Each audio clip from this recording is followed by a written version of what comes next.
For 2 weeks, the Empire Files team traveled the West Bank and Palestine. What we saw was one of the biggest human rights disasters on the planet, a brutal and growing military occupation that thrives off U.S. sponsorship, soon to be strengthened even more by another $38 billion in U.S. tax dollars, the largest military aid deal in history. This stark reality is never taught to us in school, and whenever we do hear about Palestine in the media, it might as well be directly from the Pentagon.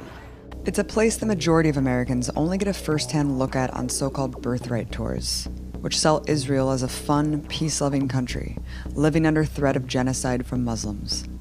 The side we saw was very, very different. But the truth is actually much clearer. And before we show you what we saw on the ground, we must go back to understand the real history of how things got to where they are today. Many people have seen this famous map, showing the ever-shrinking borders of Palestine. But likely far less people could explain why the borders have changed so dramatically. Each phase and the stories behind them are essential pieces to a puzzle that we're told is just too complicated.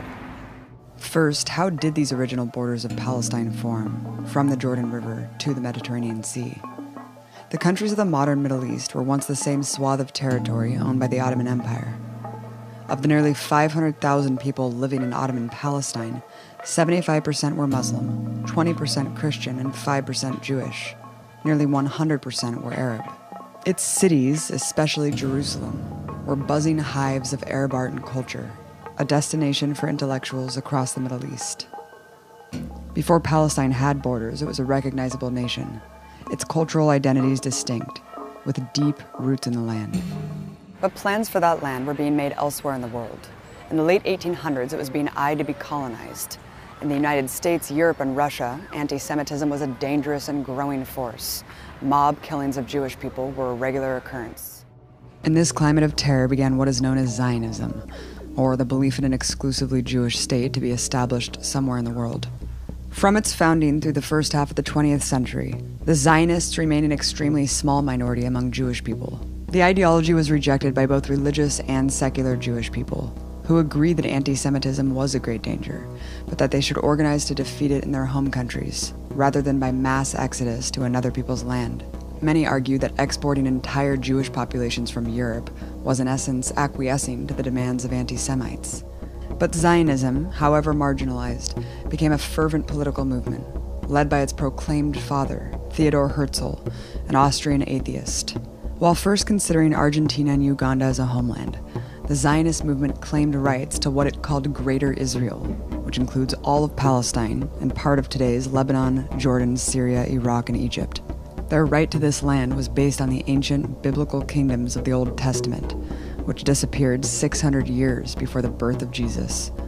Herzl's job became jet-setting around the world, lobbying those in power he thought would be sympathetic to his project. The Zionists, more than anything, needed money to fund settlements, and ultimately a decree from the world's colonial powers. Herzl wrote to the Grand Duke of Baden, "If it is God's will that we return to our historic fatherland, we should like to do so as representatives of Western civilization and bring cleanliness, order, and well-established customs to this plague-ridden, blighted corner of the Orient." The early Zionists promised to make Palestine a vanguard against barbarism, aka an extension of Western military power, and build highways of the civilized peoples, aka trade for European millionaires. The center of the campaign for the creation of Israel was the slogan, "A land without a people, for a people without a land." The assertion that there were no people in Palestine prior to Zionist settlements became the keystone of their policies, but they were always very well aware of the people there. In the words of another leading Zionist, Israel Zangwill, Palestine is not so much occupied by the Arabs as overrun by them. From its inception, political Zionism was not only a plan for colonization and expansion, but one of expulsion of the land's indigenous inhabitants. Much of historic Palestine was semi-feudal, with farmers living and working on land owned by wealthy individuals who lived far away and fancy cities of Syria and Jordan. Zionist settlers began purchasing this land in 1882. Many evicted its indigenous people to build the first settlements. Despite Jews, Muslims, and Christians living in relative harmony for thousands of years, this sprouted immediate tension and conflict. With the Zionist project getting a slow start, a new opportunity presented itself with the outbreak of World War I. Herzl and his partners knew the victors would be slicing up the colonies of the losers, which included Palestine. Aristocrats from Great Britain, France, and Russia were secretly carving up the Middle East amongst themselves. The infamous Sykes-Picot Agreement drew new borders, creating Jordan, Lebanon, Syria, and the first formal borders of Palestine. It was put under British colonial control. Riots in Jerusalem protested the takeover by yet another empire. With Ottoman Palestine becoming British Mandate Palestine, the Zionist movement had won a major step. With the flick of a wrist, a small group of British lords issued the Balfour Declaration, pledging to help achieve this objective. The British made it much easier for well-funded settlement projects to take more Palestinian land, dispossessing even more people. Yet Zionists' aim for a homeland in all of Greater Israel, without the indigenous Arabs, was still driving them. In 1919, a U.S. envoy reported, the Zionists looked forward to a practically complete dispossession of the present non-Jewish inhabitants of Palestine. Settlers had now become 10% of the population, growing with large donations from Western tycoons. The settlements had already created a refugee crisis. This photo from 1929 depicts a rally in Syria of Palestinian refugees, of which there were 50,000. With this new backing, the colonial project picked up its pace, purchasing even larger chunks of earth from the feudal landlords and creating small pockets of territory. Leader in the settlement movement, Ben-Gurion, who would become Israel's first prime minister and mascot for Tel Aviv's airport, wrote about the early days. We were not just working.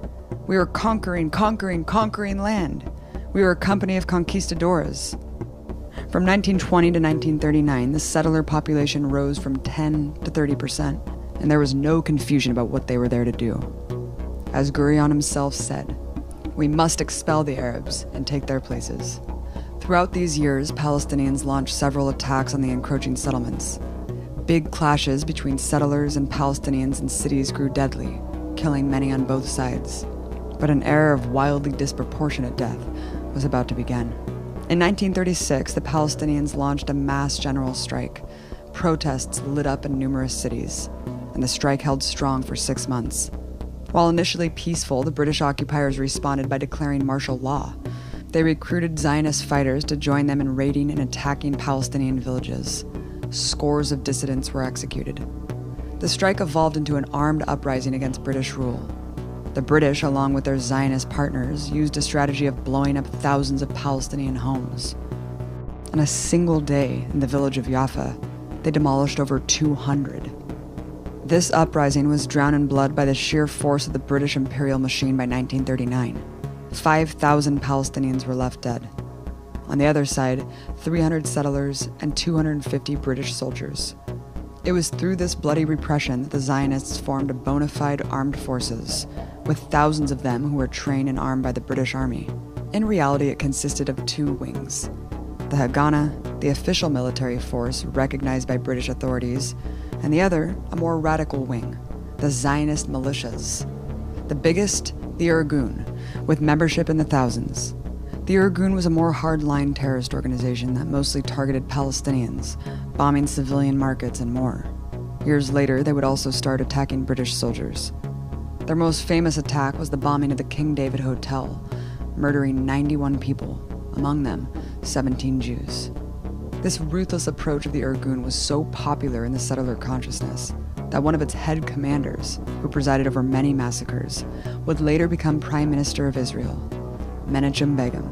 Albert Einstein and dozens of other Jewish academics and icons published a letter in the New York Times describing Begin's movement as a political party closely akin in its organization, methods, political philosophy, and social appeal to the Nazi and fascist parties. As both the Haganah and the Irgun advanced colonization, their goal remained clear. President of the Jewish National Fund, a group designated to reclaim the land of Israel, Joseph Weitz, wrote in 1940, "There is no room for both people in this country. And there is no way, besides transferring the Arabs from here to neighboring countries, to transfer them all. We must not leave a single village, a single tribe. The unprecedented genocide by the Nazi cancer killed at least 6 million Jewish people. Millions more were exterminated for their nationality, for being gay, leftists, and more. The utter fear the Holocaust unleashed greatly popularized the formerly fringe ideology of Zionism to large sectors of Jewish society. Finally, in 1947, the 70-year-long lobbying campaign to be granted a formal state came to fruition. The British Crown turned its colony of Palestine over to the United Nations, which cut it into pieces, changing this phase of Palestine's map, speckled with small dots of settler territory, into this, the Jewish state of Israel, which was created on top of another country, gifted with 55% of its land. Palestine was cut into 3 separate parts, and the capital of Jerusalem, the center of Palestinian life, became a UN-controlled international zone. But there was a big problem for the Zionists. Their new state was still 40% Arab. This was an unacceptable notion for Ben-Gurion and other Israeli leaders, who stated, "There can be no stable and strong Jewish state so long as it has a Jewish majority of only 60%. The audacious act of plopping a European settler state on top of an Arab country, while excluding the native population from the discussion and decision, sparked outrage throughout the Arab world. Resistance to it escalated into a full-blown war in 1948. Months after the war began, the Haganah and Irgun launched a joint campaign to address another problem, called Plan Dalet. Plan Dalet targeted the most passive, peaceful communities, so that all Palestinians would flee. The series of terrorist attacks and mass expulsions that followed is known as the Nakba, or the catastrophe. The infant year of the State of Israel was one of widespread, vicious massacres. Deir Yassin, a village with no reported resistance, was stormed by settler militia. They bombed homes, committed mass rape of women before executing them, and other atrocities. One child survivor tells the harrowing account of his entire family being lined up and shot, including his mother, as she breastfed her newborn baby. 200 people were murdered. According to a Red Cross official who visited the site days later, here, the cleaning up had been done with machine guns, then hand grenades. It had been finished off with knives. Just 12 days later, Jewish forces bombed and raided the heavily populated city of Haifa, while sadistically broadcasting horror recordings over loudspeakers of Arab women wailing, and messages like, "Flee for your lives. The Jews are using poison gas and nuclear weapons." In Abu Shusha, Israeli forces attacked and occupied the village. The Palestinians that stayed in their homes were punished with rape and hacked to death with axes. Fleeing villagers were shot on sight. 60 people were officially killed, but years later, 52 more bodies were found in a mass grave. Al-Dawayima was also captured by Israeli forces, who murdered its men, women, and children. 200 bodies were found, with another 250 missing. Days later, Israeli troops marched into the village of Saliha and blew up a mosque, killing the nearly 80 people taking refuge inside. After the remaining villagers were ordered into the square, Israeli troops unleashed a rain of bullets upon them from machine guns mounted on armored vehicles, murdering another 70 people. One of the few survivors from the brutal attack recounts the bodies being left to rot for days before they were bulldozed into a mosque and blown up. Those who tried to resist in any way were collectively punished. One of the bloodiest of the massacres during the 1948 war was in the town of Lydia, where soldiers indiscriminately killed nearly every civilian in sight after gunshots were allegedly fired from a nearby mosque. State forces threw grenades into windows and shot those escaping their burning homes. According to Israeli military sources, 250 people were killed in just 30 minutes. This terror campaign largely accomplished what it set out to do. In each of these villages, and in hundreds more, the Arab population left in its entirety. Eyewitness British General John Bagot Glubb doesn't hide the colonial savagery. It would be an exaggeration to claim that great numbers were massacred, but just enough were killed, or roughly handled, to make sure that all the civilian population took flight.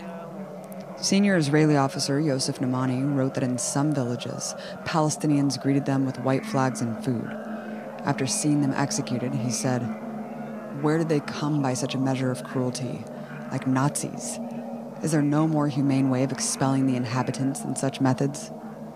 Nearly 800,000 fled their homes in this barrage of violence. More than half of the Arab population in all of Palestine, and 80% of the Palestinians within the new Israel. They were forced into other countries and packed in refugee camps. A shocking 500 Palestinian towns and villages were ethnically cleansed and razed to the ground. The rubble would be the foundation of the new Israeli settlements. Moshe Dayan, a military commander in the 1948 war and national icon, stated, "Jewish villages were built in the place of Arab villages.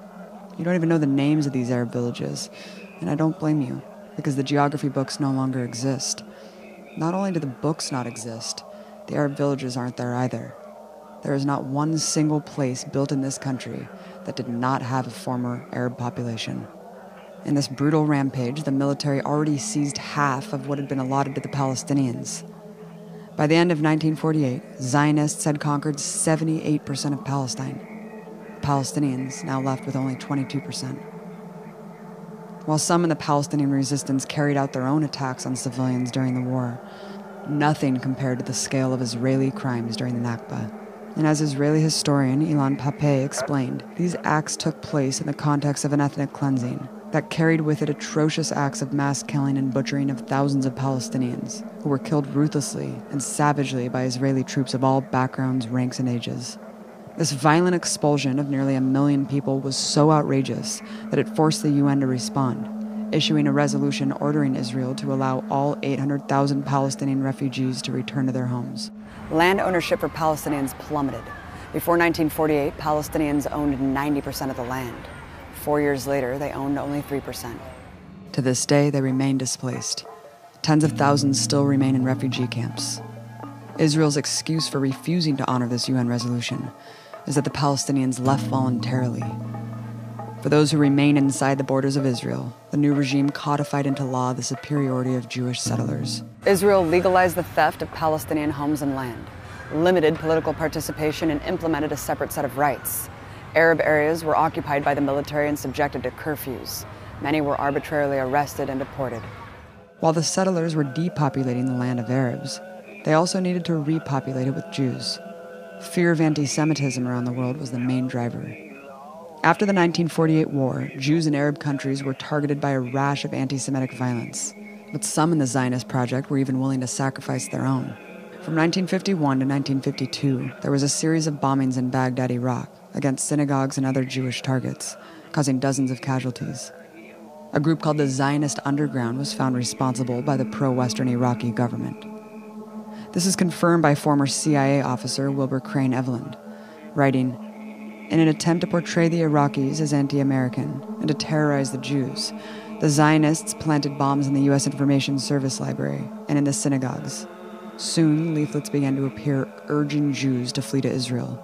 Most of the world believed reports that Arab terrorism had motivated the flight of the Iraqi Jews, whom the Zionists had rescued, really just in order to increase Israel's Jewish population.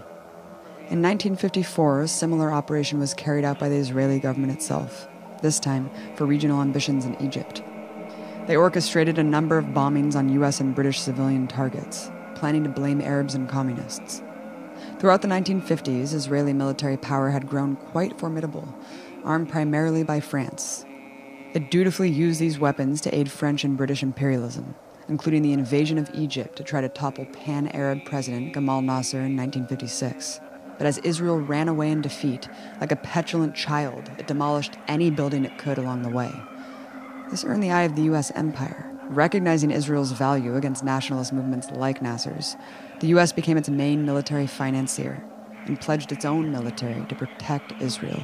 By 1967, Israel was a far stronger military machine, with monstrous American forces standing behind it. But even Israel's main ally was not safe from its brutal belligerents. That year, unmarked Israeli warplanes and torpedo boats aggressively attacked a U.S. Navy ship in international waters off the coast of Egypt.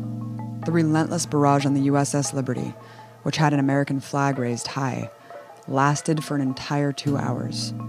34 people were killed and 174 wounded.